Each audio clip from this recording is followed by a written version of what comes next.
And I did talk to Dawn earlier today, so I do know she was. You think she's coming? At 10. Do we need 8?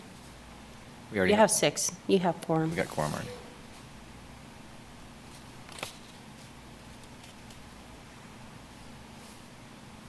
Ready to go? What's that? It's 5:31. Yeah, is it me? Do I say something first, or do you?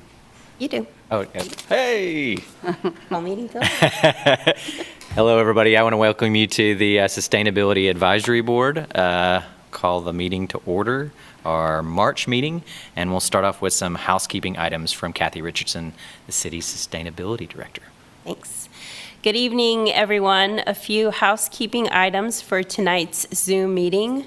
This meeting is being recorded and broadcast on the city's YouTube channel and cable channel 25. Please remember to mute yourself during the meeting when you're not speaking. And the chat function for this public meeting is disabled. All chats will go directly to me. All board members, if you can please keep your video on. All others, please keep your video off unless you are participating during the meeting. And if you are having any trouble, you can send me a chat. The city reserves the right to mute people or turn individual videos off to minimize distractions during the meeting. And just a reminder that there is another board meeting tonight, so we ask that this meeting wrap up at 7:15 p.m. Now I'll turn it back over to you, Ben. Thanks, Kathy. So the first item that we have on our agenda is to approve our agenda. So does anybody have any, notice anything about the agenda that needs to be changed or anything like that before we move to a vote? I don't. Okay, great. So I don't think we need to have a first and a second, do we? I move to accept the agenda the way it's written. Okay. Kay moves to accept the agenda the way it's written. I'll second. Second from Nancy. Thanks. All those in favor, say aye. Aye. Aye. Aye. Any opposed? Excellent. Motion passes unanimously. As outlined on our agenda, our minutes from our January meeting will be scheduled for approval at the April meeting. You'll remember that we canceled our February meeting.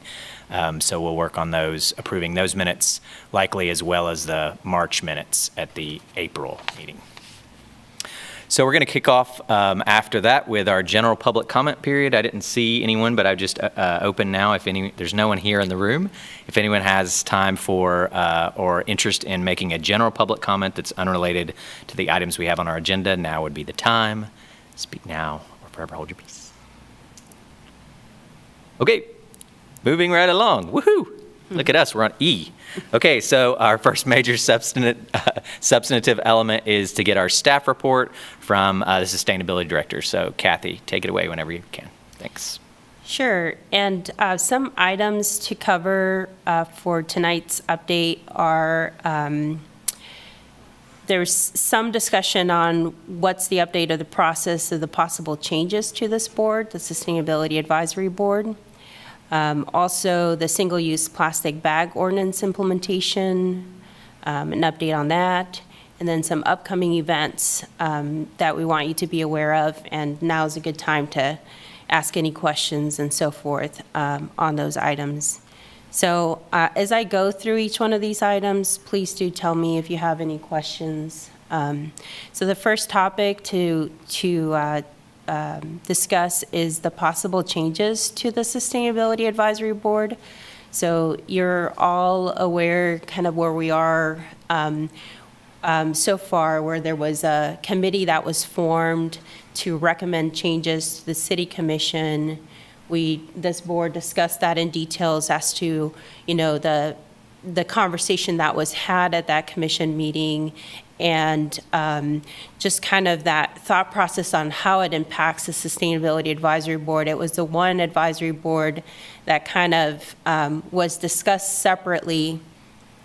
It looks like we have Amanda trying to join. Sorry, maybe in a different format. Okay, perfect. So Sustainability Advisory Board was discussed as in maybe there needs to be some change in the format of it, or there's definitely, the city commissioners were interested in a conversation of, what could the Sustainability Advisory Board become to be more effective. So far, since that time where the city commission gave staff directive to work on this project, we've had the city clerk who's leading this work, as well as our city attorney's office has been working on this. Obviously, there's going to be a lot of code changes for all the boards and commissions where there's going to be some change there. And then the Sustainability Advisory Board, a few meetings ago, you had requested of the opportunity to kind of be at that table when the Sustainability Advisory Board was going to be discussed, like what possible changes there could be. So that request went into the city clerk and to the city attorney's office. And at this time, I do know like there's a lot of work that's happening right now. I have not received a deadline by which date it's going to be presented to the city commission. But at this point, when I was asked some questions, sorry, Dawn's coming in.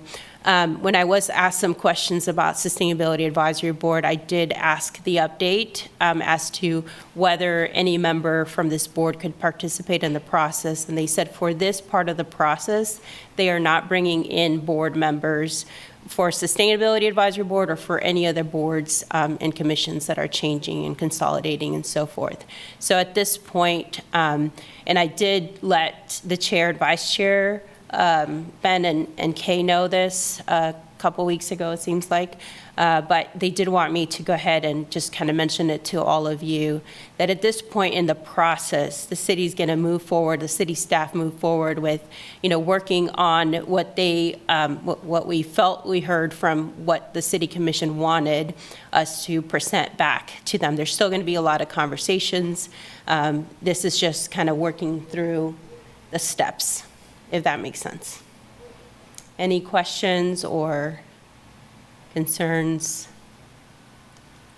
I mean, I would ask, I'm perfectly, this has been like SAB board chair, I guess.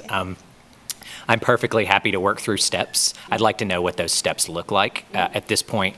For example, the 3 things that City Commission moved forward at that meeting was to codify all the new regulations across all the new boards, to go forward with the recommendations. And then SAB was like this other 3rd thing that's like quite different from, for example, trying to make sure all the bylaws are the same across all of our boards and match city commissions. That's quite different in terms of what needs to be done compared to the substance of what a SAB looks like. But again, I'm perfectly happy with we're not at that point yet in the process. It would be nice to be more transparent about what that process is, so we're clear. Is there a point in that process before City Commission is discussing it where we would have input? Or no, there won't be, and we're going to show up at a City Commission meeting, perhaps in strong, with a different voice or a different take on it than city staff, and especially since the whole point was to be for city staff and SAB to work like more collaboratively together, I think was a thing that I heard echoed a lot in all these conversations that SAB wasn't necessarily. I don't know, this just seems like an opportunity to start doing that now rather than yeah.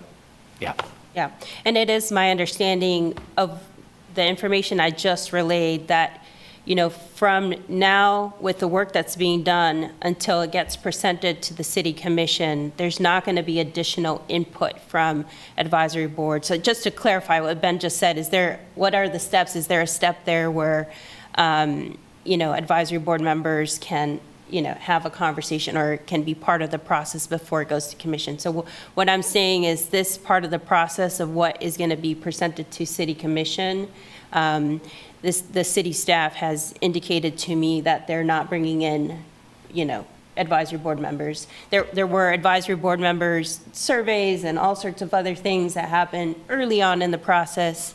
All of the items that Ben just mentioned, it is my understanding that all of them are being done at the same time, and they're all going to be submitted to the city commission kind of in one package, not like that the conversation about the Sustainability Advisory Board and possible changes to that go on a different night than the others. Sure. That's my understanding, but things can change. Sure. So But my understanding, it's all the work's being done together.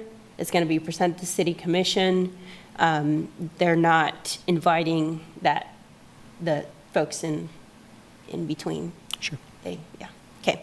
I just wanted to clarify.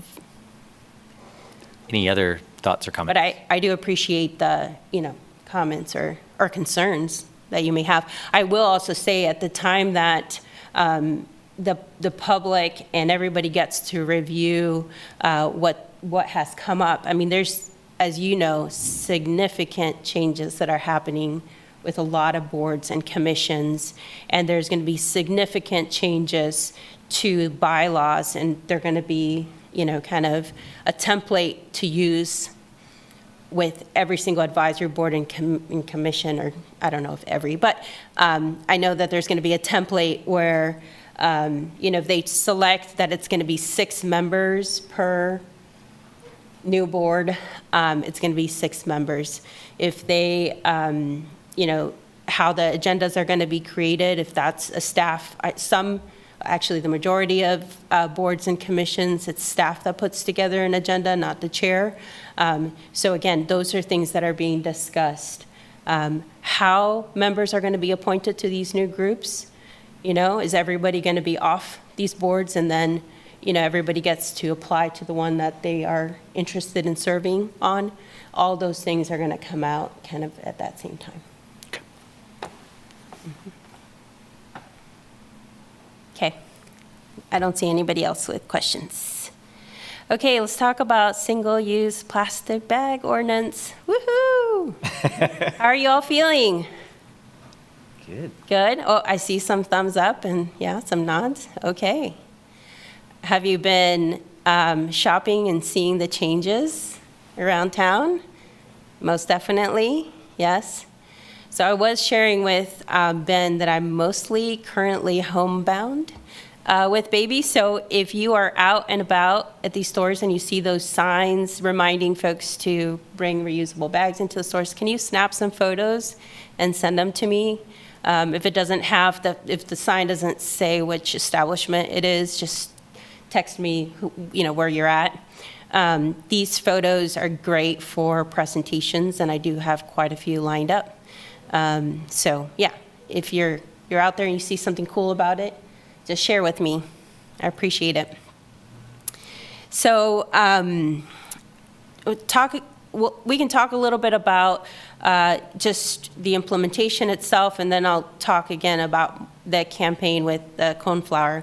But on the implementation side of things, so it was March 1st when it took effect. We did have a lot of businesses or establishments with questions that week. And then, of course, after that March 1st, so there's been a lot of phone calls, emails. Some businesses are just double checking that they have the right type of bag, whether it's a paper bag or a reusable bag. They're just trying to check that it is an approved type of bag. We do have a lot of citizens who are reaching out to us because they don't necessarily want to turn over a violation to code enforcement if they're not 100% sure if that bag is compliant or not with the new regs. So I think that there's just a lot of good questions and conversations that are happening at this time. They continue. There's lots of questions that are still coming in. Some citizens are very confused. They feel like since this took place, they can no longer line their trash cans in their house. So they're thinking that they're not allowed to use single-use plastic bags at home. And of course, you all know that that's not what the ordinance is about. The ordinance is about no single-use plastic bags at the checkouts for your food or whatever it is you're buying from the establishment. But some folks are confused still of whether or not they can use a plastic bag to pick up pet waste and all those things. So we are reiterating that it's not prohibiting individuals from using single-use plastic bags. But I did want to bring that up just because it is happening. Would you mind showing everyone the website? I don't know if everybody's seen that. Can you do that? I can show the website for sure. I showed it in January, and I know we were still working on it. Actually, can I show you guys? I'll show the website, but let me show this really quick. Oh, wait, no. Let me go. I think this is going to make you all happy. And we very much appreciate it. Oh, share sound.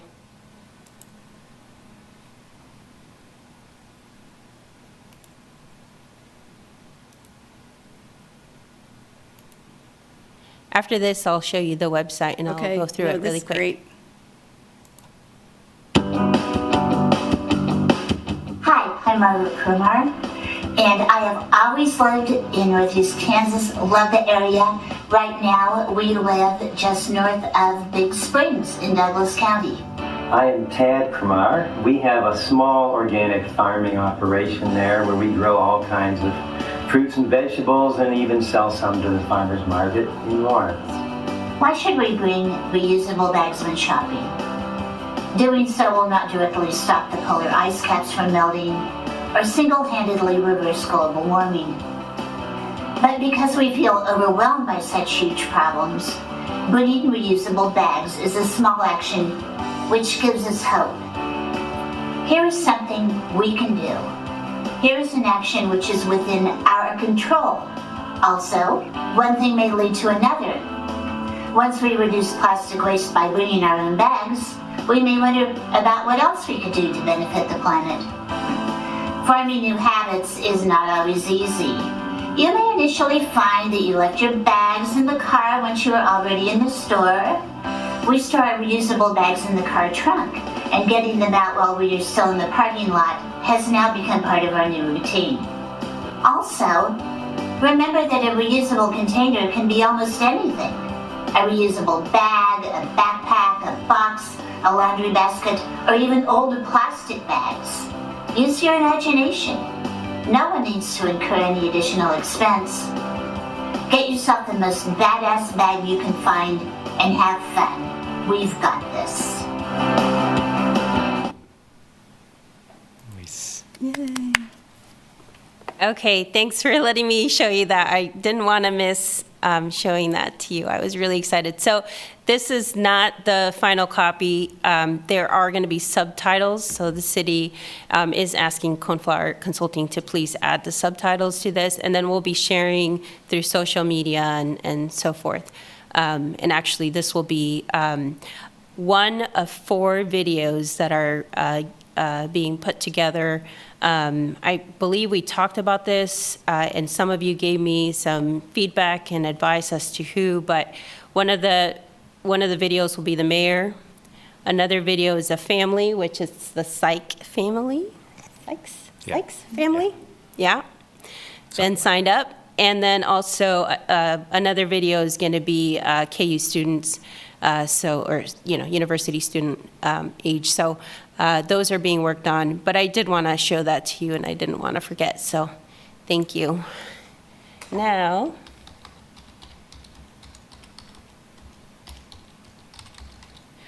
our website's still Plastic Free Lawrence. If you type that up, it comes. But let me share. Comes up. Nice. Okay, can you guys see the website? All right, awesome. So this is our website for the ordinance implementation. So here we're really getting into a lot of the outreach and communications that we did. This website is full of a lot of information. We've got all the different types of bags, what's exempt. Some copies, like you can read the ordinance off of this website, FAQ for businesses, so myths and facts. I don't know if any of you have had a good amount of time to just kind of browse through. This website's going to be up and running for about a year, and then the content will transition over to City of Lawrence website, the content that's still relevant. There's resources for businesses here. Those are the posters. Some of you gave feedback on this. I know Nancy's subcommittee looked at these. what was available. Of course, some businesses made their own signs. That's perfectly fine. We were just trying to help out. And then the FAQs is where a lot of those questions that are being asked. This has a form right here, so a lot of folks are typing in what their questions are. As we get questions that seem to be repetitive, like we get multiples of the same, we'll be adding them to this FAQ list up here. So yeah, please do visit this website and kind of look around. Awesome. Kathy, I'm curious which staff person or department has been putting this all together. Yeah, so I think I heard you. You were cutting off a little bit, Dawn. But who has been putting this content together? So this is a team effort. The City of Lawrence had issued an RFP at the end of last year, and the selected consultant was Coneflower Consulting. So that is the team that has created, this website, and obviously the content they're getting from city staff. They're getting the content from myself as well as the communications department. And it's all, we kind of review it and check off on it. And not only this, they've created the content. If you've been following the City of Lawrence Facebook or social media accounts, you'll see that the same type of imaging is coming up with these bags leading up to the implementation, and it's still running. They're the ones that created the video you just saw, and they're going to work with the other three groups to create the remaining 3 videos. So that was part of the contract with the city. So, yeah. That's who has a whole team of design wizards. So is the video online yet? The video is not online. I did get permission to show it to you all tonight. We literally just got it this afternoon. Cool. And we did need to check on that one word that was at the very end. I think Love it. Ben heard it because he smiled. I need some of this kind of bag. We wanted to make sure we could use that word. She was just so excited in the video. Let's go. But so it checked out okay. So it will run as is, as it's been edited with the script as you saw. But the City of Lawrence does need for it to have subtitles. So Coneflower Consulting is now going to add the subtitles, and then it will be ready to launch. So then we'll be able to have it, we'll have the videos linked to this website, the Plastic Free Lawrence, and then we'll also start sharing them through our social media platforms. Cool. Yeah. And they'll play, this is not about just right now this month. I mean, we're gonna use all of this content through the whole year, right? We want to continue to, a lot of this is just educating on reusables, right? So even though we said paper sacks are okay as long as they're 40% post-consumer recycled content, we still want to do behavior change and make sure everybody is good with switching to reusables. That's the best option, so. Yeah, Katie? I was able to, Catherine Morse, the SAB board member, I was able to go to the library, ban the bag bash, and you were there, Kathy, and that was super fun. We made some bags, and I think it was well attended, and I was just curious if you had resolved the issue with those restaurants ordering the biodegradable plastic bags, if that's all been resolved, if they got the memo that those are not okay. So thanks for bringing up 2 things I wanted to cover. Number 1 was the Bag Bash. That was the event that happened on March 2nd, Saturday. It was so much fun, very well attended. So we were surprised, but it was awesome. And we did share some photos on social media on that. So since that big event, and now kind of focused in on, the ordinances is effective, and now let's look at what's happening in Lawrence with the establishments. So it's been brought to our attention, again, lots of questions of, is this plastic bag okay? Katie's bringing up the one where there are some plastic bags that are plant-based, compostable. We've seen some labeled like a biodegradable bag. We've seen bags that are labeled recyclable, compostable, all the words, reusable. So there's a lot of bags out there, and we are kind of checking in on each one of them. There are some that say reusable, but it's not the correct thickness. So, and in the side of the things where the bags are compostable, there are, some folks that are questioning whether or not those are allowed or not allowed within our ordinance. So our ordinance as currently written says that it's single-use disposable plastic bags that are not allowed, and there's a definition there. So our city attorney's office is looking at that language and seeing where and if clarification needs to happen, because obviously, as Katie mentioned, it's not just one restaurant. Multiple restaurants have purchased these compostable plastic bags. So we're taking a look at that.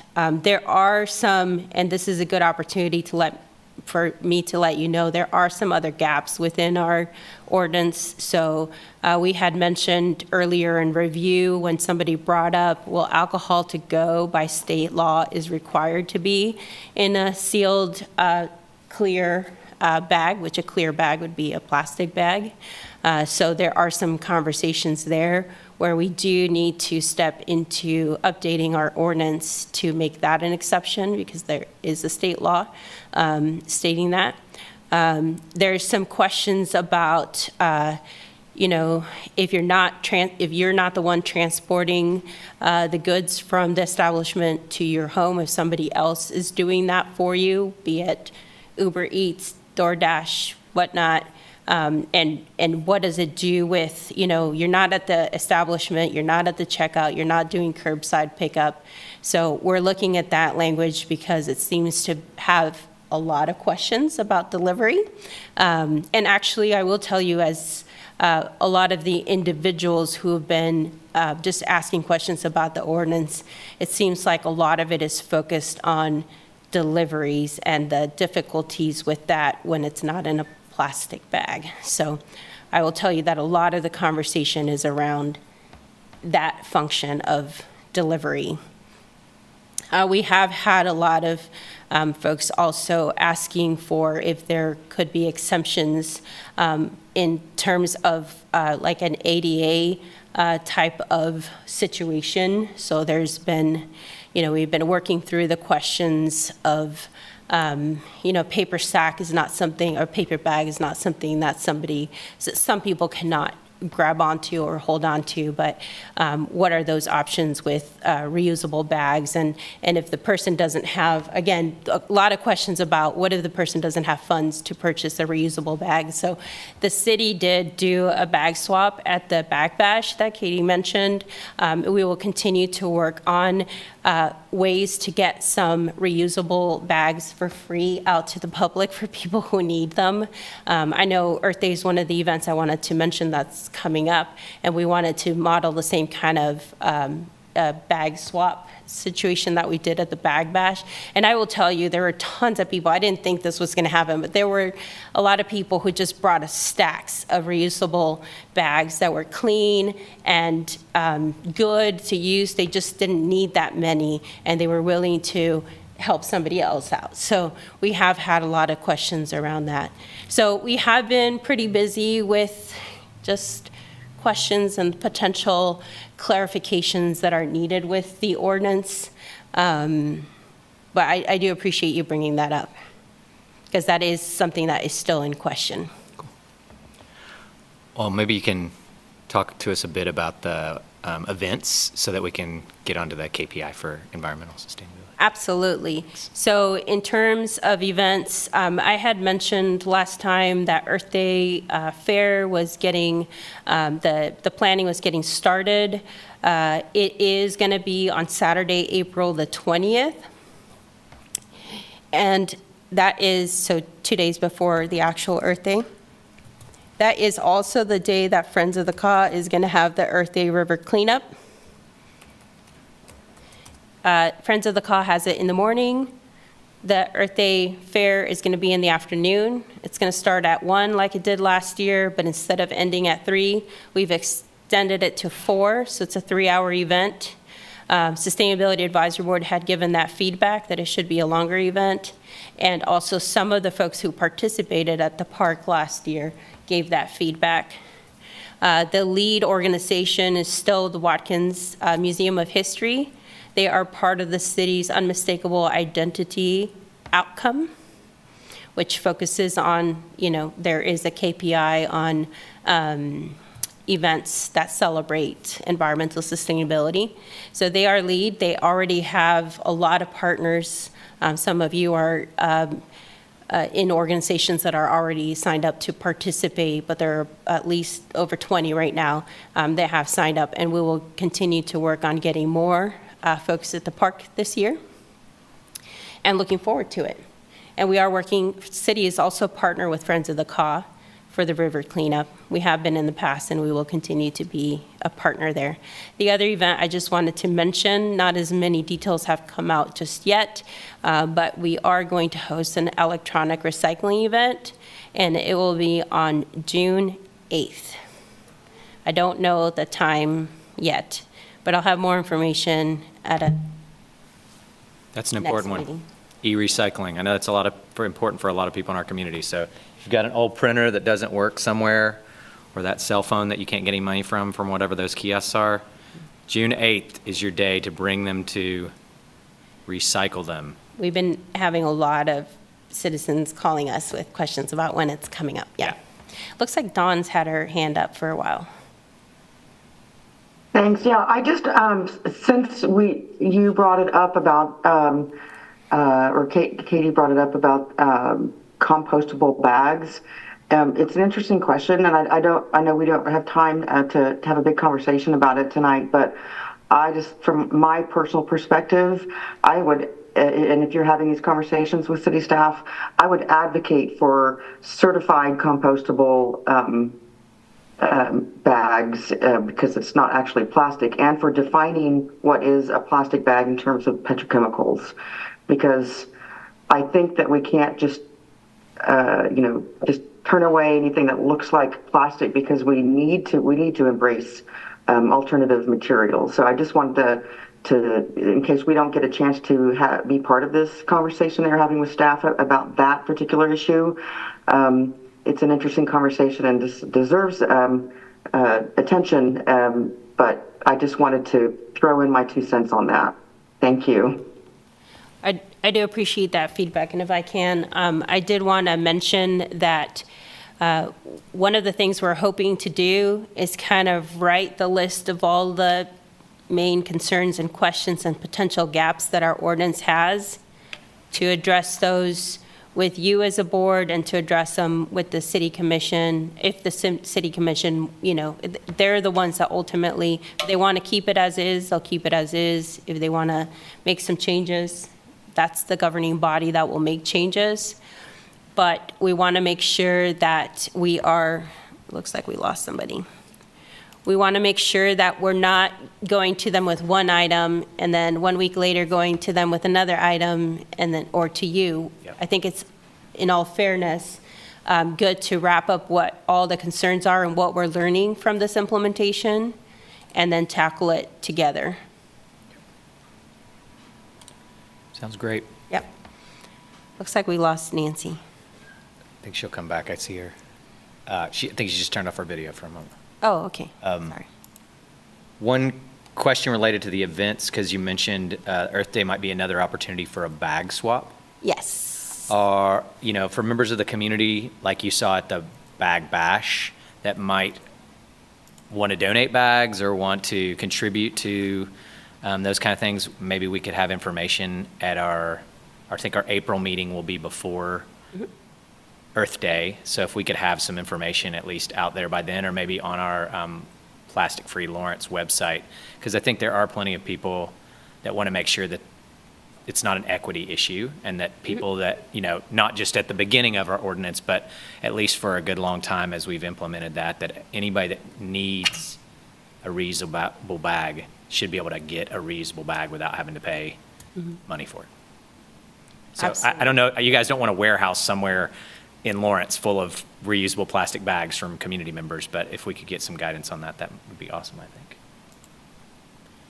Awesome. I should also mention we are preparing an Earth Day proclamation. Proclamation.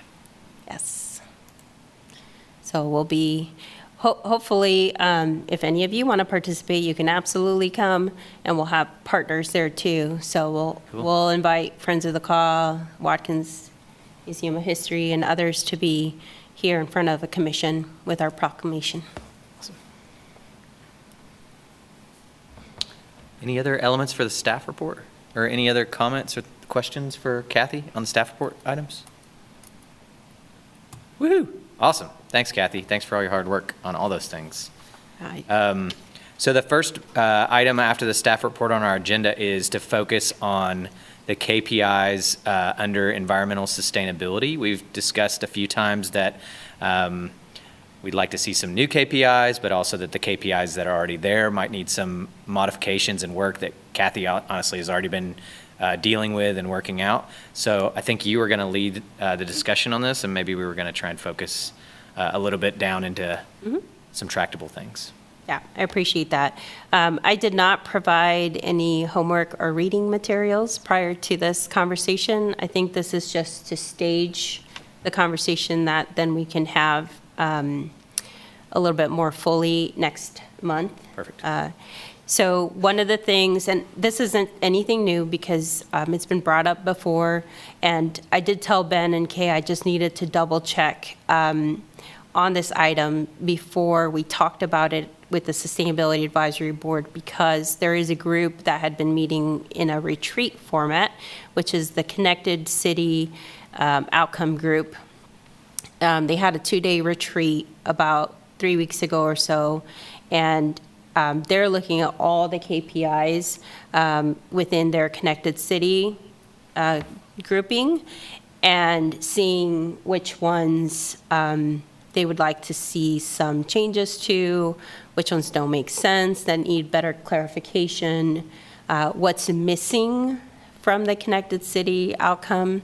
And remember, outcomes and commitments all intersect with each other at some point. So some Connected City KPIs are environmental sustainability commitment KPI. So we share those. They share some KPIs with engage and empower teams and so forth. So they are also, the director of the Municipal Services and Operations Department is who is the champion of Connected City. And they also, even though it's not a Connected City KPI or the function's not, it is within their department that they oversee the solid waste division. Solid waste division was, even though it's part of MSO, it was identified in the strong, welcoming neighborhood outcome to better align with what that is. And let me share just really quick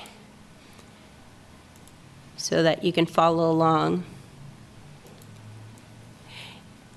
And because it is within MSO, they did have a conversation about this, so I feel good about us having the conversation too. Okay, so can you all see the strategic plan website? Yeah. Just a reminder of, the city's website. It really has a lot of background information here towards the top. And then the mission, vision, organizational values. And then the other two components are the outcomes and the commitments. So just a reminder of these outcomes unmistakable identity, strong welcoming neighborhoods, safe and secure, prosperity and economic security, and connected city. So again, this group, Connected City, is who was working on a retreat, but they were having conversations about one item that would fall under strong welcoming neighborhoods, and they would be shared with environmental sustainability. And as you can see here, just a second, we do have some solid waste KPIs in here, but very little. So within these KPIs is where not only the Sustainability Advisory Board, but members of the public have said ever since the strategic plan was released that it seems like there may be a gap with some sort of measurement on reducing waste in this community. So there's nothing really that talks about it. We obviously have some big operations that are doing just that. So we're not a community that only collects trash. We have a yard waste collection route, and we have a compost facility that's managing that waste out, obviously outside of the landfill. We also have a collection system for recyclables. So I'm just showing you some of the KPIs that are on here, but obviously you will not see any of them that are pertaining to waste minimization. Here's the solid waste one here, which this one's giving us some issues and what it means and how we calculate it. Cost per capita of solid waste collected, because there's a lot of different types of solid waste collections and a lot of different type of customers. So I'm going to stop sharing for a little second just so we can talk about,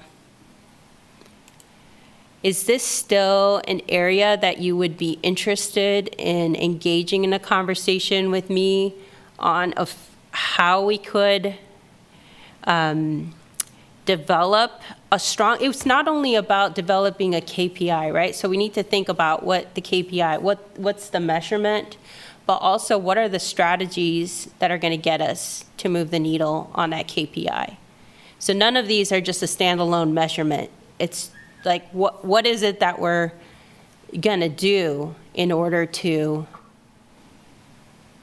become a zero waste community, whatever it is. There's a lot of things out there. Some of you may know the solid waste area a little bit more than others. It's definitely interesting. There's a lot of communities that are doing a lot of work in this area. So I'm just going to open up right now for just initial thoughts. Should we work on this one?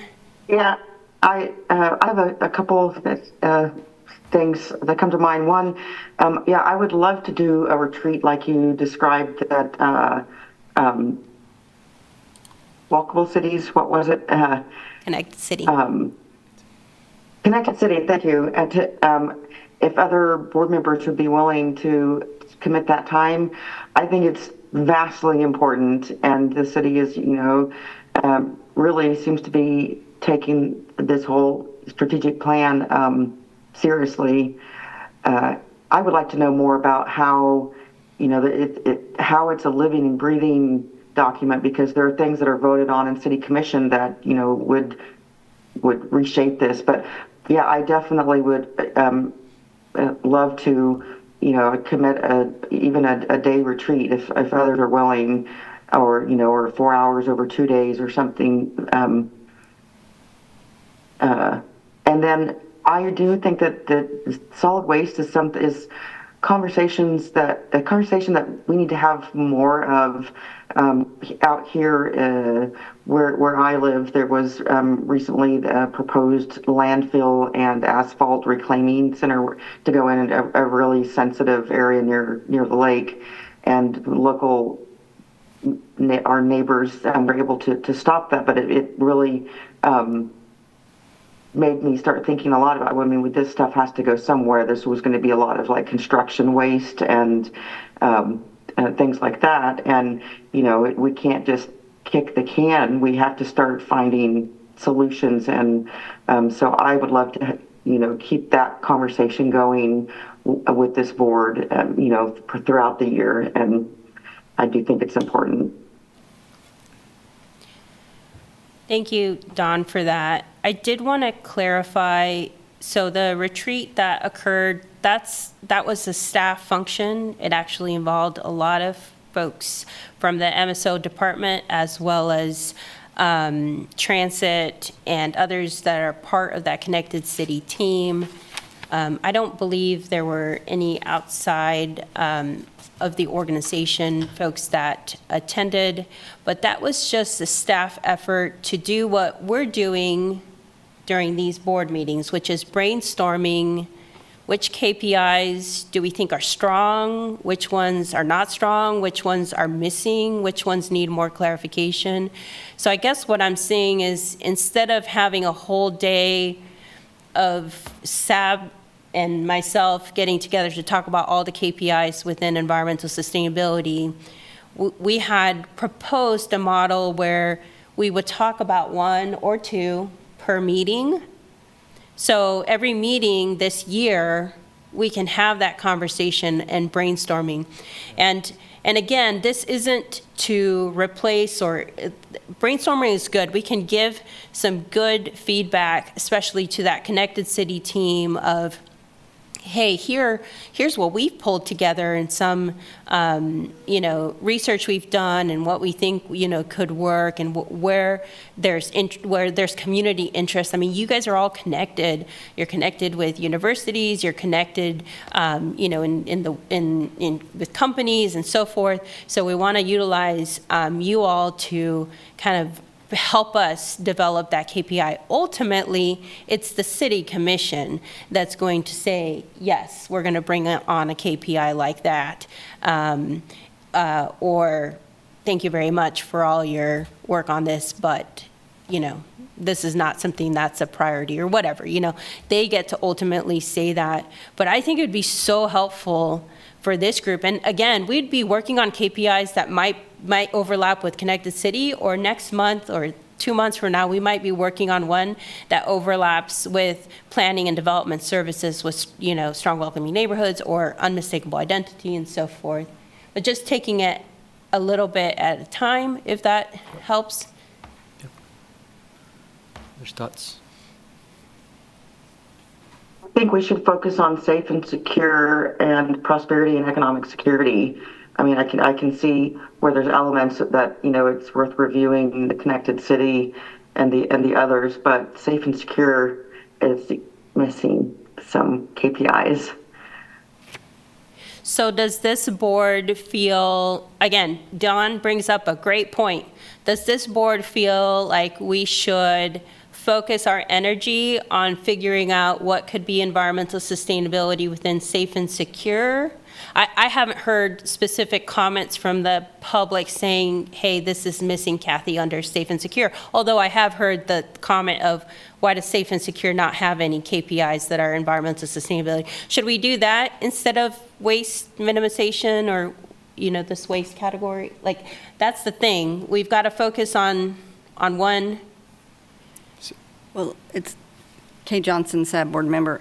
It's really clear that the waste minimization and waste reduction is missing. I have felt too that safe and secure shouldn't have been just for police and fire because of the climate change issue, but we do have some things that are addressing climate change, including our energy policy. But I think what you're saying is, if we're going to discuss each one of the KPIs as we go along throughout the year, we're going to have additional suggestions, maybe beyond just the one waste issue. So, I think we can provide you, this is my opinion, we can provide you, I would like to see solid waste included as a new KPI. As to any other new ones, I think we should probably just go along as we address the ones that we've got first. And then as we have those discussions with the ones that we've got, maybe there's some additional ones we want to include. at that. That's just my suggestion. So what I'm hearing is for new KPI, yes, focus on waste, but then turn our attention back to existing KPIs that need work before looking at other new KPIs? Or Well, is that what I'm hearing? additional ones may come up in our discussions. Yeah, That's what okay. I'm saying. I mean, Okay. I don't know if it's the end-all be-all list of the other ones either, but because some of the KPIs, that the way they are written, are not achievable or not a really good measurable. It's not a good metric. And so there's a couple of issues associated with the existing KPIs. But that doesn't mean that, like what Don was suggesting, that we shouldn't have something for safe and secure. Because to me, that's just not police and fire. This has been Sykes, SAB Chair. I agree, and I've said this before. I have kind of three little points that are related to waste reduction. One, I think that's a low-hanging fruit, and it takes advantage of your expertise, Kathy. Like, you have extensive expertise in that field because of your past history, and so I think that's a really valuable one that we can target. I think it's important to think about where that fits under outcomes, like where does that, maybe that can be put under different things. And I would say that it's not just quantity, but also composition of the waste. I mean, you said we have different waste streams. Yes. Maybe an interesting metric would be, can we, increase the flow to the recycling and compost streams and reduce the flow to the, the dump stream, essentially. That's something we can talk about later. And there was another, the other thing is that I think, we're having an event now that started March 1st that could be a big impact actually on the waste streams that we have. So, sorry, what I mean by that is we just banned plastic bags across the city, right? That's a pretty significant change in waste streams potentially. And we don't have maybe there's some data we can take that are before that, but I think it's an important event in how waste is handled in the city that could have repercussions for how that KPI changes over the next year or 2 years. Right. Including, this, Kay Johnson, including, we've had some criticism that other communities, maybe the plastic bag ban didn't work, but those same communities are reporting a decrease in their solid waste. So even though maybe, I don't know what didn't work mean, because many of the communities, including, I've seen some numbers for the state of New Jersey, that they did significantly reduce their waste. So those are my thoughts. So I like that idea. I'm comfortable with that being the starting one, but I like, I agree with Dawn, and I like Kay's idea of kind of like starting with one, and from there, as that develops and maybe creates new avenues and new places where we think about the existing KPIs and even new KPIs. What about creating another subcommittee? Because it is really important, and we have so little time in these meetings. We have a lot yet to cover today, and we could spend this whole meeting talking about it and still have a long way to go. Is that crazy? I'm sorry to step in. I know other board members may have comments to that, Dawn, but I'm just going to give you the staff perspective. Is we've been asking this board to really connect with our KPIs under environmental sustainability, and that be the topic of conversation at your board meetings. So a subcommittee removes the conversation from the whole board engaging in the KPIs, other than when the subcommittee brings it to the full board for vote on if there's something finalized that you want to present. But just from the staff perspective, and maybe the reason why, I know Ben had talked to me about wanting to have more conversations about the KPIs from the strategic plan here at the board meetings, but I'm just providing that as staff. Like, we want to engage the whole board in these conversations. So that's what I would say. But others, please step in.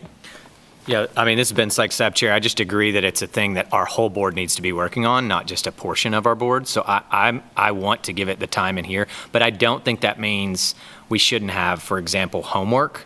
we shouldn't have work that we're doing outside of our full board meetings to focus on KPIs and the strategic plan. I just think we can accomplish that as a full board rather than breaking off a subset of our board and then them coming back to the full board. That's just my opinion. So Nancy maybe has other thoughts.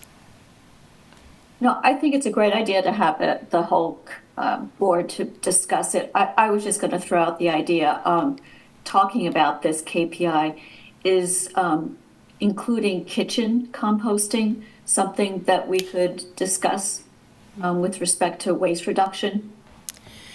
Absolutely. With the model, right? Yeah. Yeah. Sorry, I'm going to let Kathy talk. Yeah, no, I'm sorry. Just to add to that, Nancy, and Ben actually brought up the correlation of this new KPI kind of tying to the ordinance that just took effect. So, while we could have a KPI that has a measurement on, reducing waste or maybe reducing waste to the landfill, maybe we do increase composting, those things are good. Right under that would be like, so what are our strategies to get to move the needle on there? So developing a policy for eliminating single-use plastic bags, that's one thing. We could, and I would want everybody as homework for the next meeting to come up with a list of what are those actions and potential big changes. Think big. I know Kay made the comment that some of our KPIs are just unreachable and they're just too out there. But we do want to dream big, to make some significant change. So Sorry, can please you just finish that? You said what are actions or potential, what my homework is, I have to write it down. Okay, so first of all is what would you, and again, make sure that if you're writing a KPI for the strategic plan, so you're each going to write it, right? And then we'll share the how everybody worded it. But if you're going to write one on that's going to target waste minimization, what would that KPI say, and what would it be? How would it be, measured? Right? We need something that's measurable. And then if you know that you're trying to minimize waste, under that would be what are the strategies? What kind of policies could the city implement? What kind of services could we provide? What could we do to get us to eliminate that much waste heading to the landfill? I heard Dawn say construction waste. That's a good one. I heard Nancy mention food waste. So you're each writing a KPI, and by the way, if you can turn those into me within 2 weeks, because I'm going to share all of them back out to you. Perfect. So that you each have 2 weeks to review each other's KPIs, and then what you believe are some of those big policy changes the city could make to move the needle on that KPI. So I have a question. Somebody told me that we don't, it's hard to fathom, but we don't recycle our asphalt. So for me to actually be able to provide good suggestions, is there a place that says on our website somewhere of the things that, the solid waste issues, with some solid waste numbers, with some things that we can, so that we can look at that? Because a lot of communities actually grind up their asphalt and reuse it. And if we're not, that's huge. Sorry, I don't want to derail, but I agree with you. But to me, that's like a second or a third step thing, Yeah. like from what we're talking about doing next time. Like you might think that's a critical. No, I'm not talking about just that one. I'm just Yeah. saying, so that I have a clear picture of what is or isn't recycled, or that adds to the solid waste program. Do we have some data on the, so I think we had a presentation last year, the year before last, and so if we could have that presentation again, or just a PowerPoint, whatever that the solid waste folks do. It seems like I had somebody from the Solid Waste Division actually gave it to Prosecosa for my company. Yeah. So, yeah, if we could have, that way, what my comments could be are more relevant, is what I'm trying to. I do hear you, and I can provide some background on the services that we do provide and what we are collecting. I will tell you that I am also not worried if Mosen turns in a list that says the city should collect live Christmas trees after the season and, those not end up in the landfill. So they don't end up in the landfill right now. It's okay that it's on his list. That to me means it's important to him, and that is a way to reduce waste ending from the landfill. It is something the city's already doing. We just kind of check it off. I can easily filter some What of we've these provided. to like city's already doing this, or That'd be city's great. doing a version of this, but hey, you bring a good point that could take us further on reducing that waste. But I can give you some background, especially because I know we've have some new board members that didn't hear that presentation that Kay mentioned, that occurred about a couple years ago with Michelle Gundy. But I will provide some background. But again, don't worry, or don't try to look up, is the city doing this or not already? Just put it on the list. It's okay. Because I believe Michelle has some pie charts that show different waste streams. That is good information. So we measure waste by what it weighs, because that's how we get charged at the landfill, right? So EPA has some great information out there, just nationwide. I don't know if there's good state information, like state of Kansas, they've tried, but certainly also local as to, of all that weight that ends up at the landfill, what portion of it are organics, what portion of it are, construction and demolition waste and so forth. So that's good information to know. That's actually how the city got started with some of its biggest programs, like yard waste collection. Really, when it comes to yard waste in any community, it's a huge part of that pie. And it's low-hanging fruit. You just take that out of the waste stream and you compost it and you turn it into, something very beneficial that the community loves. You're avoiding that ending up at the landfill. So I will look at that information to send to all of you. Again, some of you might have a lot of background in this, some of you may not. So it's all good information to look at. And look at other peer cities. Look, what are the other folks doing? I always like to do that comparison of what's working well in other communities. So if it's okay with you, again, just each one of you, draft what you would think is a good KPI that has that theme of reducing our waste to the landfill, and then what are those policies that the city could pass, or what could we provide to move the needle on your KPI, make sure it's measurable.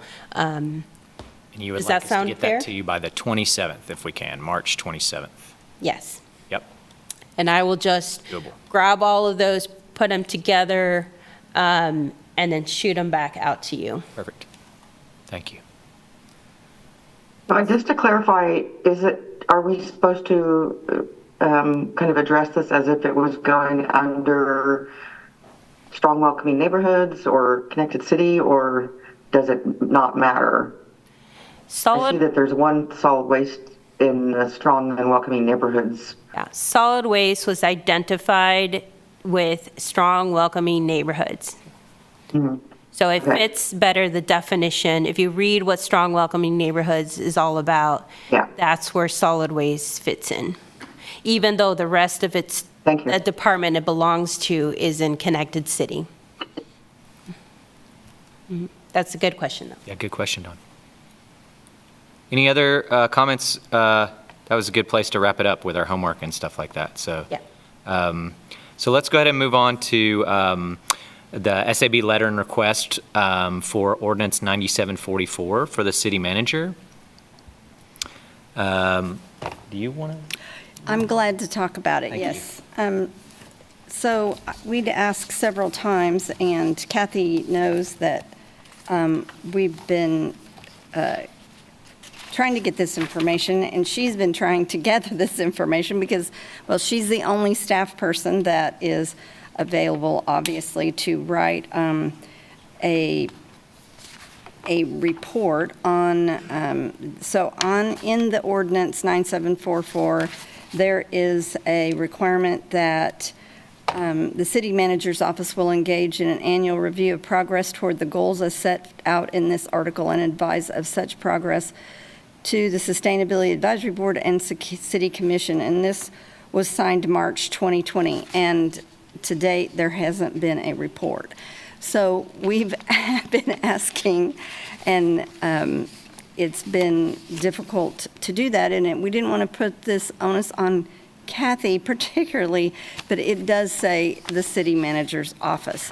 So, so we have now started our subcommittee regarding the renewable energy goals. And one of the things that we felt was important is to at least get the report. And so a draft, our subcommittee met and discussed this, and a draft was sent to Ben. And Ben then, we had a few revisions, and now you have a copy of the draft letter, although it's not draft. Ben signed it. But Then I was supposed to sign it. Sorry. But I think the idea was Ben wanted some comments from SAB to see if this is the right letter. Yep. And then Mosen provided a annual review of progress to give a format to the city, because we wanted to make sure that we were getting some information we could actually use back.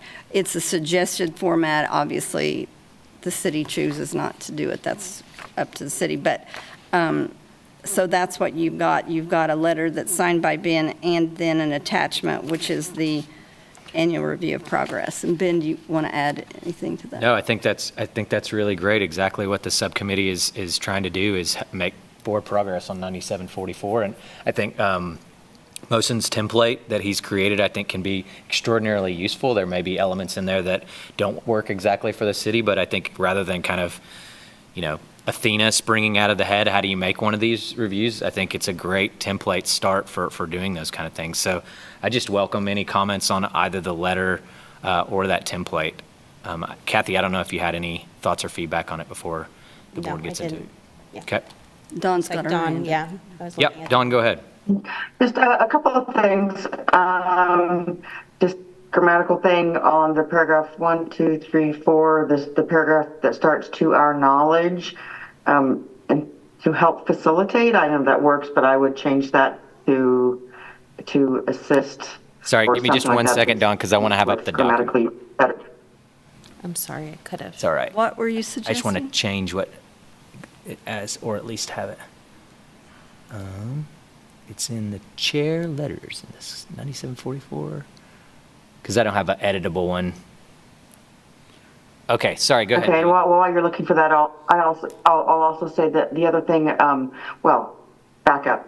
Mosen, thank you so much for putting that template together. I thanked you before, but that's just such great work, and it really, it's just awesome.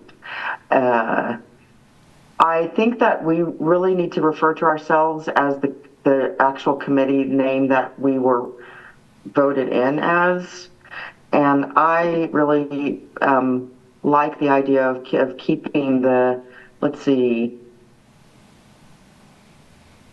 I don't know if this is from approved minutes, but something I have in my files. The proposal was to create a new SAB subcommittee to be called Ordinance 9744-Renewable Energy Subcommittee.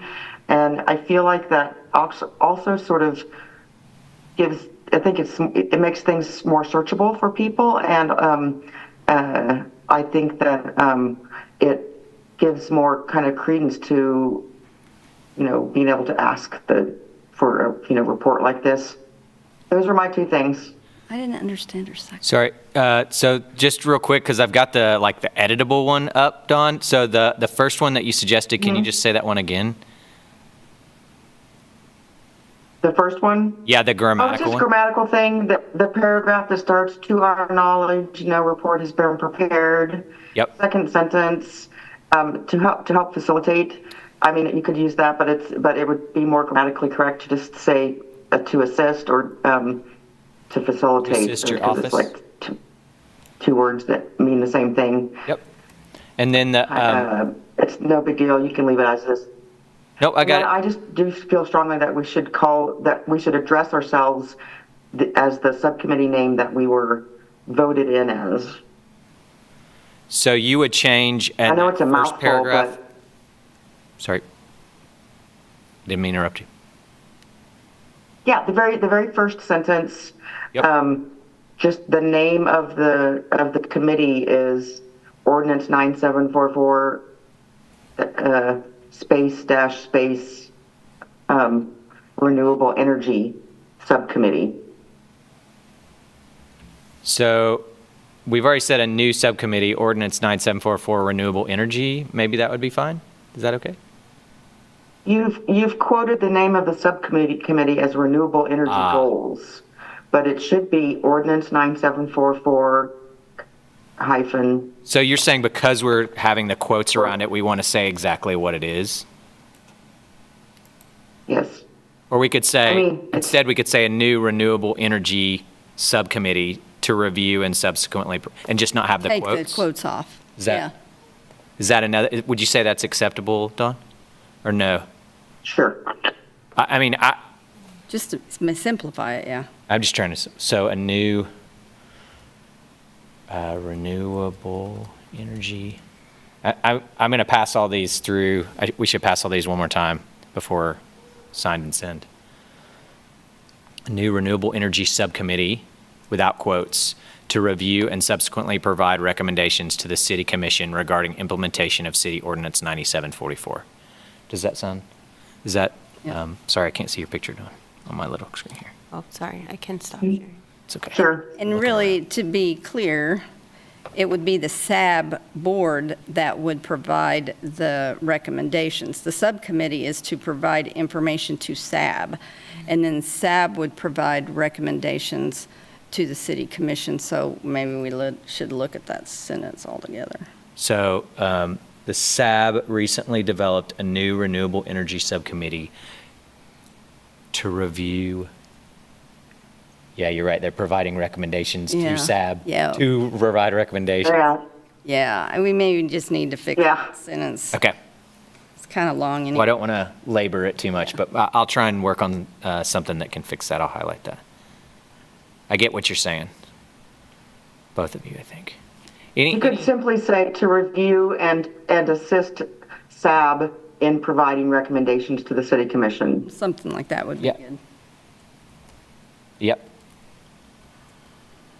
And And with that, if no one else has discussion, I would move to, I don't know how we would say, do we need to vote on this so that you feel comfortable sending it then, or?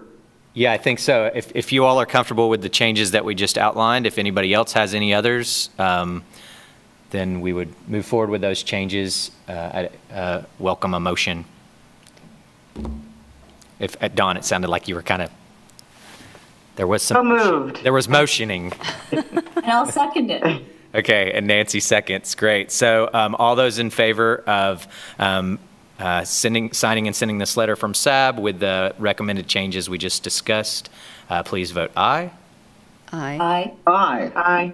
Any opposed? Excellent. We'll get that pinned up, and I will send out the final version to everyone as well, through you. Yes. Yes. Sorry, I don't know exactly the procedure here. I send it to Yeah. you, And then I'll send it to the city and then manager. you'll send it to city commission, city manager's office, which basically you'll just give it to yourself. No, I'll go to the city manager. Yeah, it'll go to the city manager. Yeah. Yeah. Okay. But we copied you on it, right? Yeah, you get copied on all this. Okay. Woohoo! Sorry, that's probably really loud. That's like the same woohoo for the plastic bags, right? Yeah, Yeah. you need it. Let's go, woohoo. Okay. So the next item that we have is subcommittee reports. We actually have had a couple of these in the context of the rest of our meetings, but we want to make sure that everybody, we're here from all of our subcommittees and representation, SAB representation. Nancy, did you have anything from the Climate Action Plan or? No, we don't have any updates on that. We have not gotten any further versions of this from the county. So we haven't met because we were going to meet after we got the next version of this with approaches that were going to be used. So we've been on hold. Okay. Kathy. This is Kathy Richardson. So I apologize. I meant to also bring this up in the staff report. Nancy, we are working on the implementation chapter of the Climate Action and Adaptation Plan. I did get an update this week on that. So we're kind of circling back together next week to meet on implementation chapter. And then this final draft plan should be available to that staff advisory committee and then the steering committee. So you're on that to receive a copy of that, and then, whatever next steps after those two groups review to get it out to the public. But I did want to mention that I did get an update on just reviewing the latest version of that implementation chapter for it to be ready to be provided to the steering committee and the staff advisors group. And when do you anticipate sending it out? So next week is when we meet to just make sure implementation chapter looks good. So I heard by the end of the month, it would be shared with the groups that have been working on this. Okay, thank you. That gives me an idea of when we need to schedule the next meeting of the subcommittee. Yeah. Awesome. Thanks. I have a question, Kathy. This is Mohsen Botami, SAB member. I had conversations around about the climate action plan, and I realized that my understanding was that it was going to be a mitigation and adaptation plan, but I realized that mitigation is not intended for this plan, and many of the comments that I made and others made was based on the understanding that it is a mitigation plan as well. So is your understanding as well that it's not supposed to be a mitigation plan and just adaptation? Yeah, it's a climate action and adaptation plan. I know at one point, because it is heavy on the adaptation piece, they were thinking about calling it Adapt Douglas County as a title. Okay. So it ended up being, the climate action and adaptation. Action Plan. and adaptation. Yeah. Because when people say action, in my mind, it means mitigation plan. Okay. There should be some action in there. I wouldn't fairly say that there's no action, that it's only adaptation, but everybody can interpret it differently, so. Mohsen, could you, or Kathy, can you just give a very quick couple of examples of the differences between those for everybody, for the thousands of people watching at home on YouTube? Thousands. So like an example of mitigation of climate versus an example of adaptation. Mitigation contributes to reducing greenhouse gas emissions, which contribute to climate change.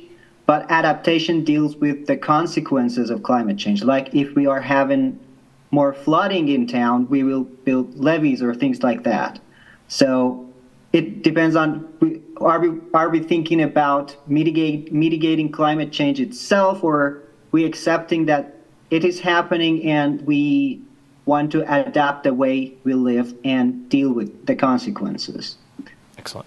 Thanks, Mohsen. I did want to clarify, I'm so sorry, it is Adapt Douglas County. I said it was going to be called, but it is called Adapt Douglas County, and then a climate action and adaptation plan.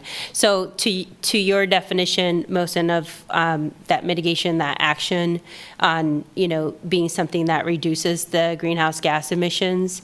So that is why part of this plan does have a Sustainability Advisory Board, the Subcommittee pushed for this is not only having a greenhouse gas inventory for all of Douglas County, but also putting kind of a percentage of, if we do this, how much, is it estimated to reduce greenhouse gas emissions. So if you look at the plan, not everything has that measurement, because there are some things, like you said, that do not reduce greenhouse gas emissions. There are some. That's why I said I don't think it's fair to say that there aren't any of those, because I do know that there are some that have, with our work with ICLEI, they identified which ones, if we were able to complete those actions, how much we would be able to reduce the greenhouse gas emissions in Douglas County. So that's the climate action mitigation piece. The adaptation stuff, like you said, does not have that, because it can't. Yeah, absolutely. Thank you, Kathy. I just to clarify in my mind, it seems like there are some mitigation issues in the ADAPT plan as well as the adaptation actions, right? These words are important, right? Yes. That's one of the reasons why I wanted you to define, they are really important what we mean by those things. We just had a huge debate in town and the county, right, about renewable energy. Like, that doesn't fall under all of these categories, right? Yeah. So. I will say, in all fairness, there are, people have commented that they wish they would see more of the climate action mitigation in this plan. That's a fair comment, and that's what some people feel. Yep.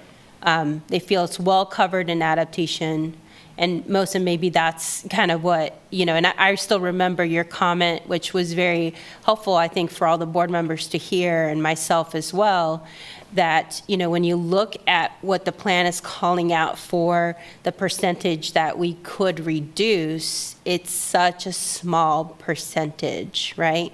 So you were saying, like, there's got to be something bigger that we can do than what is included in here. So, that's a fair perspective of the plan. So I appreciate that you brought that to light.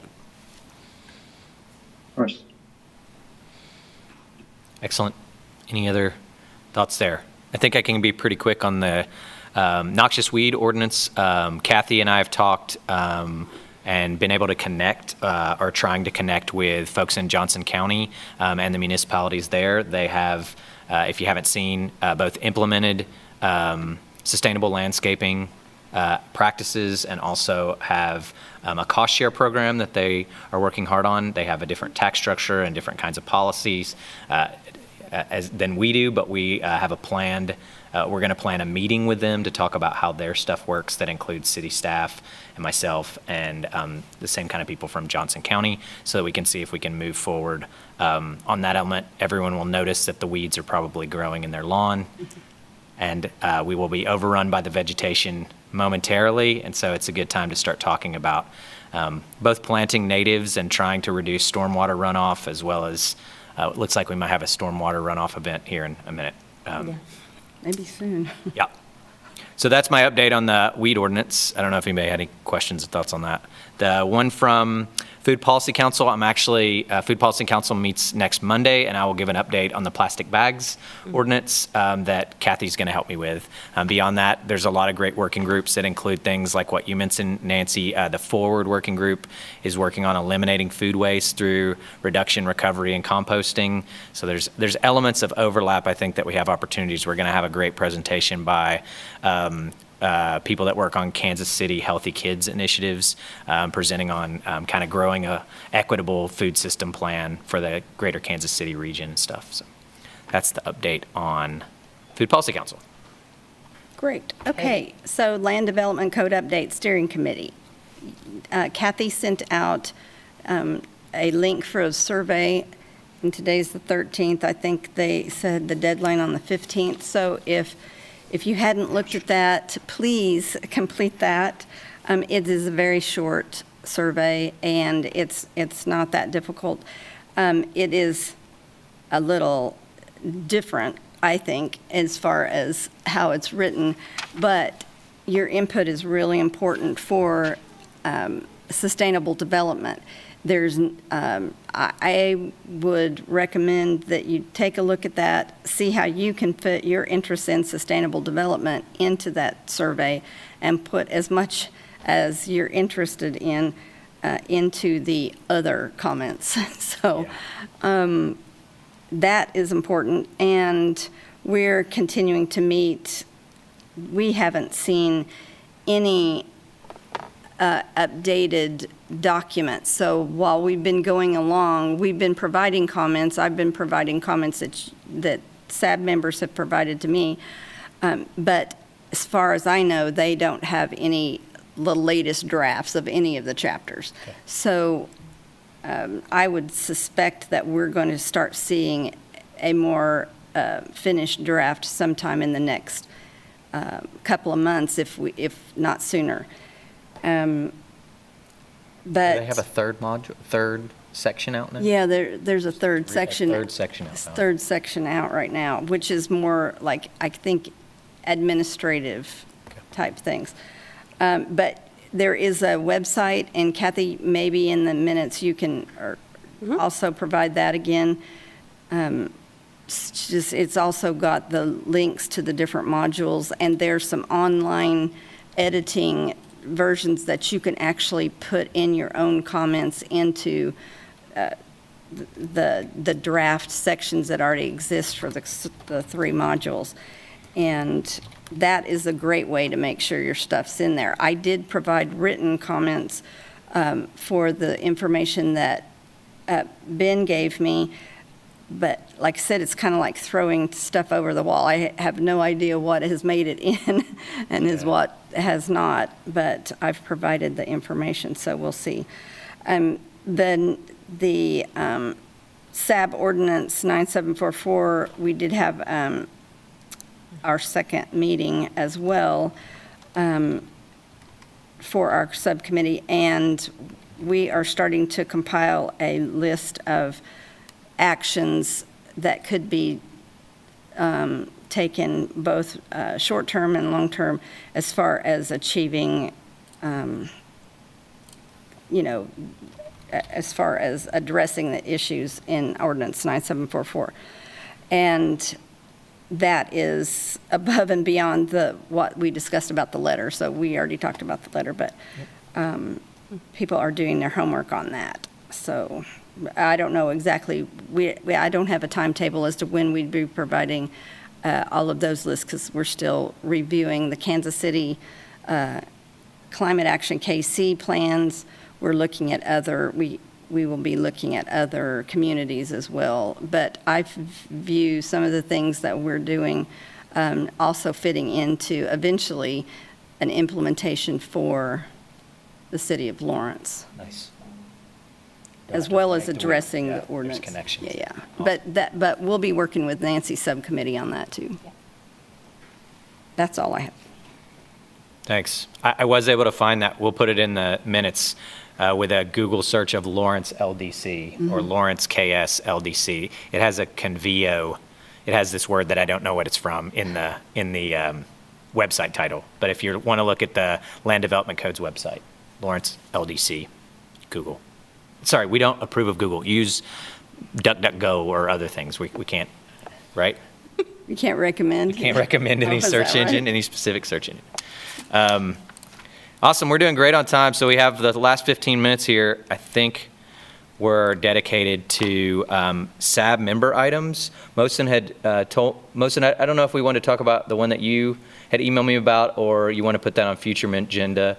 And then I just have a question about the Boston Commons project. What would be next for this project, and if there are any other decision points for this project in the future? Yeah, so just as a review, I think everybody knows about this. Don brought this up before. The Boston Commons is a development project down that has a portion of it under the floodplain. Didn't pass, tied pass out of Planning Commission, and then that took a majority 4-5 vote to overcome in City Commission, which it did 2 weeks ago, I believe. But the County Commission did not approve a change to the 2040 plan. But the County Commission did not approve a change to 2040 plan. So Mohsen's question was, can we discuss Boston Commons and what would we do? And I don't know where we're at on that. So that's his, sorry, did I misframe that, Mohsen? Okay. That's exactly my question. Yeah. I'm working with a large and growing group of people. If you didn't get a chance to attend or watch the city commission meeting from March 5th, I would recommend it because you really get to see how many people and a wide variety of people that are opposed to this, and how little discussion was was taken up by the commissioners. It's just appalling, honestly. But the county could. I encourage people to reach out to the county. The county could take action. I'm not sure if that has to go like directly to court or what the process is, but the county could take action, and our group is planning to put some pressure on the county to do so because the city crossed the line. They still have to. FEMA still has to create it's called a CLOMAR or LOMAR. It's to basically say, yeah, this could be not considered a floodplain. But so I would contact FEMA. Mohsen, if you're interested, you can email me and I can give you some contact information about how to get in touch with people who are working really closely on this. But if they don't get that, then the development can't happen. There's a lot of things that the city commissioners asked. Has there been an archaeological study done? Because of the likelihood of indigenous graves there or remains, and the developer responded, "Oh yeah, we've hired a firm," and then the commissioner asked, "What's the name of that firm?" "I can't remember." So the commissioners pretended to care, but it was just lip service. Saying an environmental study is not required, and the commissioners did not request that. So if FEMA gives them what they need, then in theory they could just move forward. They still have to do the platting happened with the rezoning, but they still have to get permits and such. But that just goes through staff. It doesn't go, as I understand it, that does not go through planning commission or city commission. So yeah, it's a real tragedy. It's not over yet, but it's a huge 170 acre. It will have a huge impact on the wetlands, without a doubt. It'll have a huge impact on surrounding areas with flooding. It'll have an impact on the Wakarusa River. Washington Creek, which is known to flood, will continue to flood, and that there won't be the groundwater capacity, and that area is allows for the Wakarusa to expand. So it's a big problem, and 4 city commissioners made a terrible decision 3 times in a row. We should have never annexed that land. It should have stayed with the county. The county doesn't. The county Jadwat of the I can't remember his title, but he essentially spoke out against it in the county commission meeting. So that's what I know. Yeah. And as a Thank you. Mohsen, as staff, just so you know, I'm not prepared. I saw the email, but I'm not prepared to answer your questions. I don't know all of the details, Sure. but I can. I heard you say, what are the next steps in this project, and then are there any other decision points? So that is information I can gather and provide to the board. I just am not prepared to do so tonight.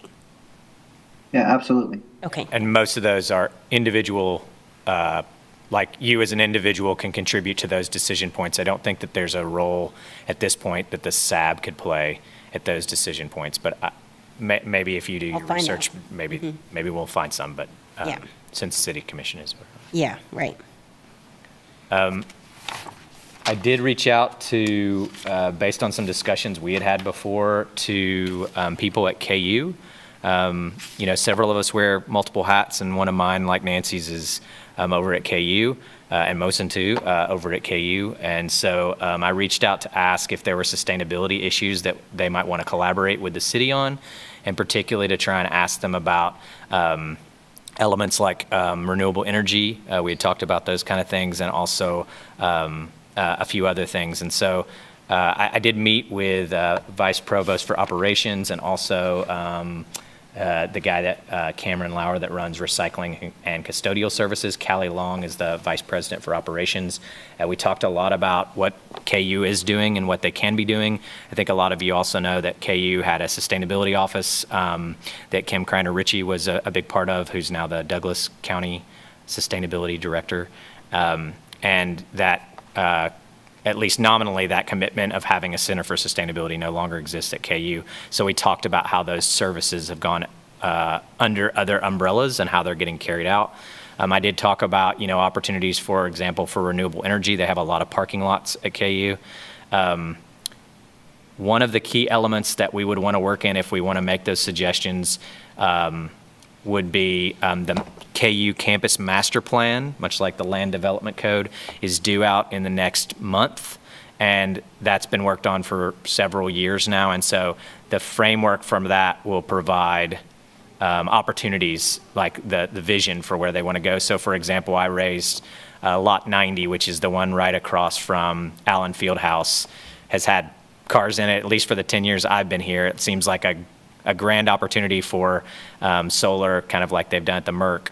That doesn't sound like maybe it will be a parking lot for too much longer. I don't know what that means or what will go in there, but the master plan will be important there. Another element is that all the developments over at 23rd and Iowa that KU Endowment has helped raise, half of those are not actually that's not KU property. So those are actually city things. So if you think about how that arc goes, if you've ever driven around KU's West Campus, the things that are on the inside of the arc are KU endowment lands. The things that are the outside are city. And that's where a lot of the new development is happening over there. So I'm going to meet with someone at KU Endowment, Monty Sukup, who runs the land arm of that, to talk about sustainability as well. One of the sites for OLAP, I think Cameron was really positive about the opportunity for waste. They've had a lot of challenges with waste.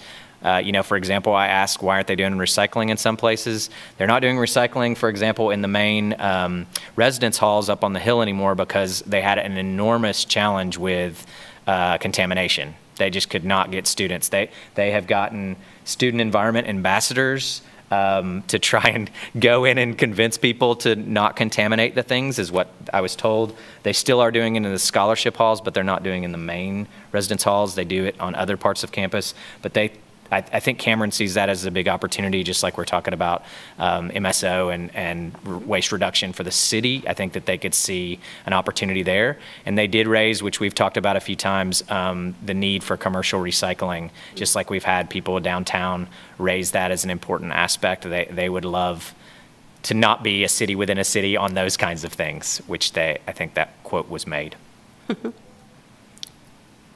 So that's a bin item. I didn't raise that as a big thing, but I did have that discussion. I wanted to let you know. Okay. I have another item. Yep. Does anybody have any questions about that? I have one. Yep. Just quick comment on Sure. KU. So I know you had wanted to share this with the board, but just recently the city did receive an email and kind of that question of connection on something that is solid waste related with KU. And this is regarding move-outs. So the group that is very energized and who we spoke to is the student body president of KU, and then the student senate coordinator of staff. So we met just recently. Had a great conversation. They went to a Big 12 conference and got very inspired with some of the initiatives, sustainability initiatives that some of these other universities already have in place. So they have been energized and talked to a lot of folks up at KU, including the chancellor. They talked to the city manager, county administrator. They want to bring the city and the county kind of together as partners with them and have that true connection to do something that, for us is very beneficial as well. So we're, working through what the logistics would be, what our roles would be.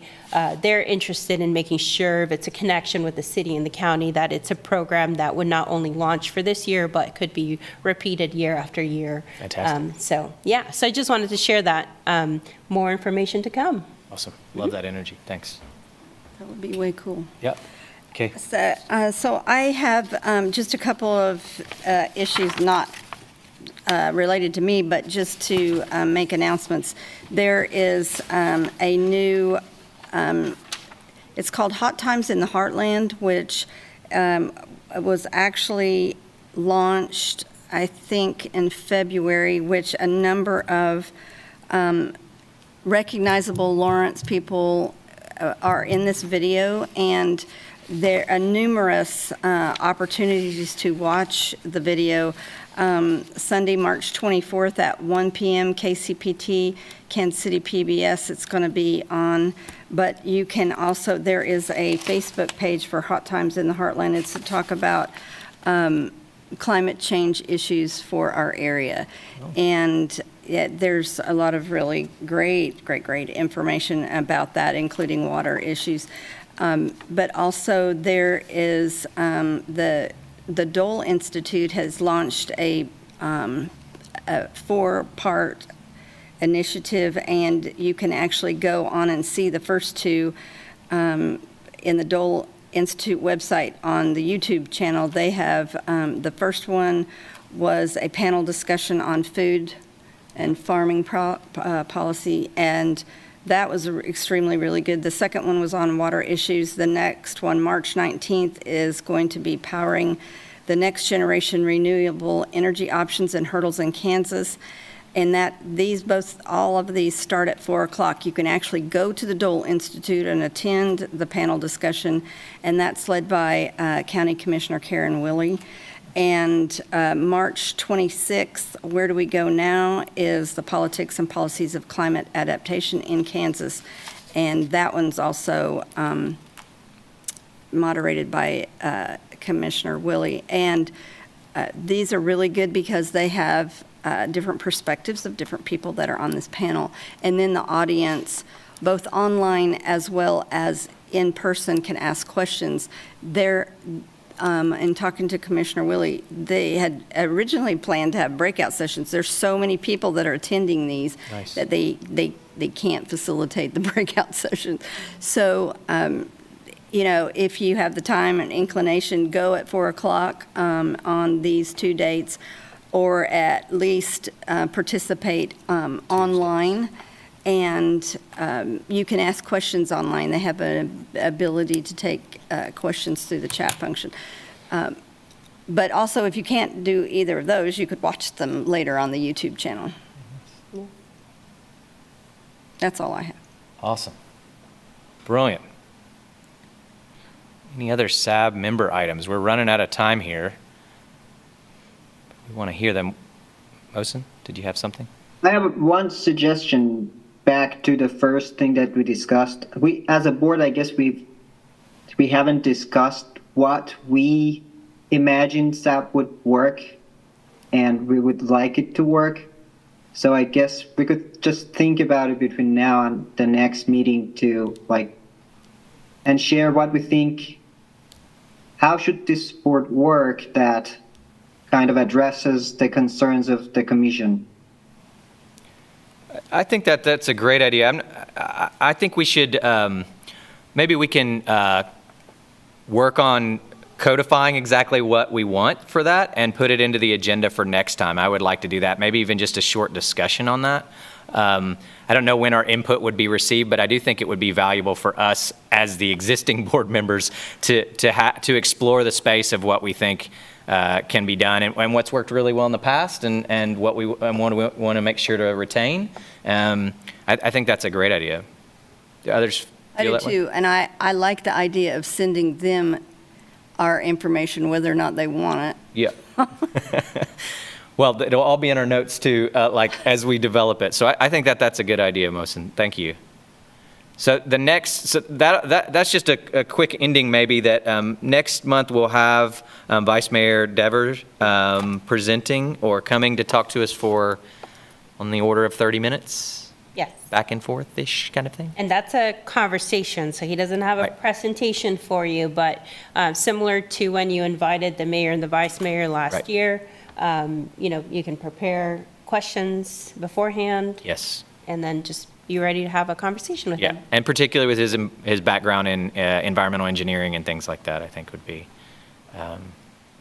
important. But that's a great thing. If any others have future agenda items that they'd like to see on the agenda, we've been sending out emails to solicit those things. That would be due probably on the same kind of timeline that we have for our homework on the KPI for waste minimization, which will definitely be on the agenda next time and for the foreseeable future. I have one other thing, real quick. Yep. There is supposedly going to be a workshop on renewable energy with Douglas County, and I don't know what the date is. Kathy, do you have that? I don't know. But I can find out. And then sometime later, there will be public discussion in April, I believe, at the Douglas County Fairground on a Saturday. So I think sometime the end of March, there's a Douglas County agenda item that is just to hear discussion. It is no public comment would be made, and then in April, public comment. Can you mention what this is referring to? Renewable energy, particularly County. the sky Okay. Sky Energy. energy.